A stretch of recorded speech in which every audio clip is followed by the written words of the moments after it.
Bienvenue sur ma chaîne YouTube. Je pouvais retracer ma vie entre mes mains, une carte. De sacrifices gravés dans ma peau sèche et craquelée, mes ongles cassés. Nettoyer des maisons n'était pas un métier, c'était une question de survie. Cela nourrissait mes garçons, leur offrait un toit et me donnait juste assez de dignité pour les regarder dans les yeux. Du moins c'est ce que je me disais. Chaque matin, j'enfilais mes mêmes vieilles baskets et prenais le bus pour traverser la ville, où je frottais la vie des plus riches jusqu'à la perfection, espérant que le sang masquerait l'odeur de désespoir. Les maisons où je travaillais étaient grandioses, leurs murs respirant les histoires d'un monde que je ne pourrais jamais connaître. Les femmes qui y vivaient souriaient poliment, m'offrant du thé avant de disparaître dans leur propre rythme. Les hommes me remarquaient à peine, du moins la plupart, mais moi, je les remarquais. Leurs parfums coûteux flottaient dans l'air, leurs chaussures étaient soigneusement rangées près de la porte, leur présence était omniprésente, même lorsqu'ils n'étaient pas là. Musique. La première fois il l'a dit, les mots lui ont échappé si naturellement que j'ai cru l'avoir mal entendu. Je nettoyais la cuisinière. La graisse brûlée grattant sous mon éponge, quand sa voix a déchiré le silence. Il s'est appuyé contre le comptoir. Un verre de vin à la main, à midi. Sa cravate s'est desserrée, comme s'il avait déjà eu sa dernière réunion de la journée. Quand j'ai compris, il n'était pas grossier, ni insistant, ni autoritaire, juste pragmatique, comme s'il discutait d'une affaire. Je l'ai refusé. Immédiatement. Le mot non m'est venu vite. Presque instinctivement. Mais il a résonné dans ma tête longtemps après que j'ai quitté sa maison. Je me suis dit. J'avais tracé une ligne que je ne franchirai jamais. J'ai décroché le téléphone. Je me suis dit. J'irai faire le ménage et rien de plus. Mais alors que je frottais l'évier, dans sa cuisine vide, j'ai senti sa présence. Avant même de le voir, il se tenait dans l'embrasure de la porte.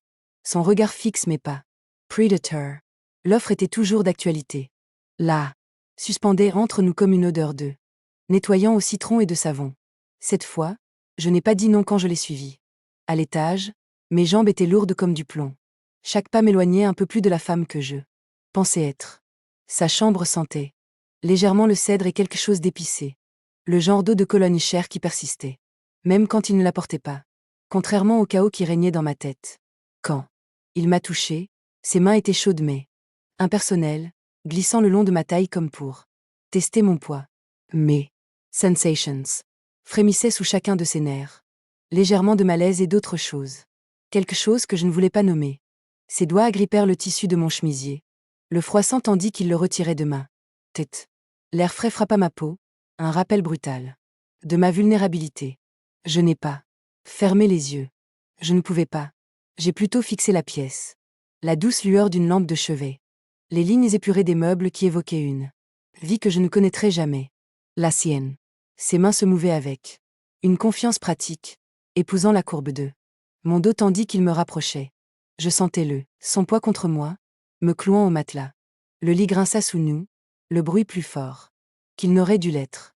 Son mouvement contre ma nuque laissa une trace humide, qui me retourna l'estomac. Mes mains serrèrent les draps, mes jointures blanchirent tandis que je luttais contre l'envie de le repousser.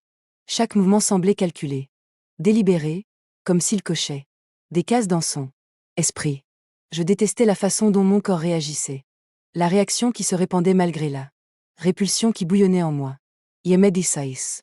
Que c'était une question de survie, que c'était pour mes garçons, mais les mensonges avaient un goût amer.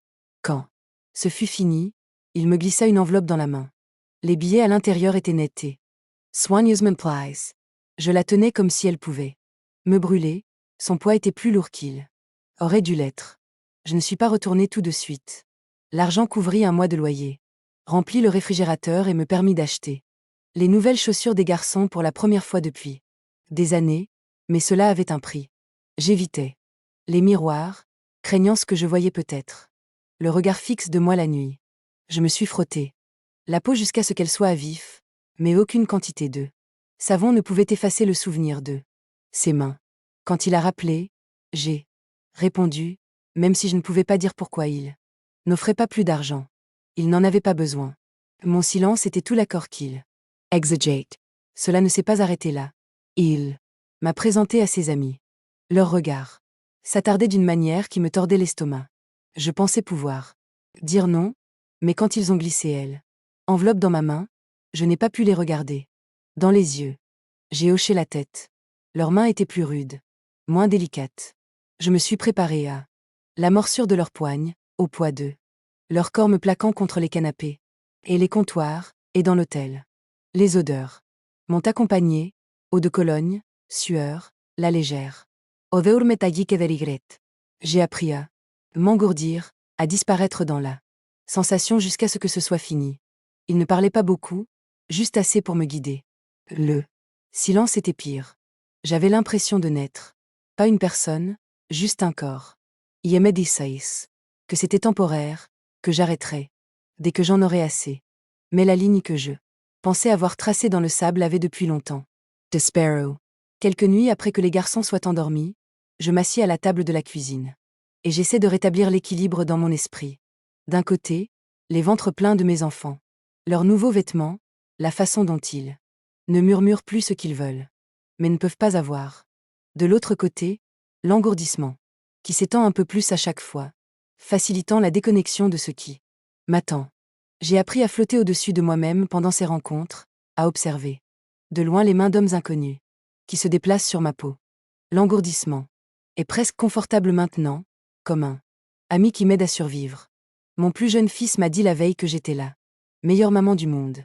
Ces mots étaient à la fois une bénédiction et une malédiction, me remplissant de fierté et de dégoût de moi-même à parts égales. Les fissures au plafond semblaient se moquer de moi. Maintenant, un ensemble de compromis que je ne peux démêler. Mais quand je regarde mes garçons endormis, je me demande si les limites que nous traçons ne sont pas toujours là où nous pensons qu'elles devraient être. Peut-être sont-elles là où nous pouvons vivre avec nous-mêmes au matin. Si cette histoire vous a touché, n'hésitez pas à vous abonner pour en découvrir d'autres. Et laissez vos commentaires ci-dessous. Merci d'avoir regardé. Prenez soin de vous.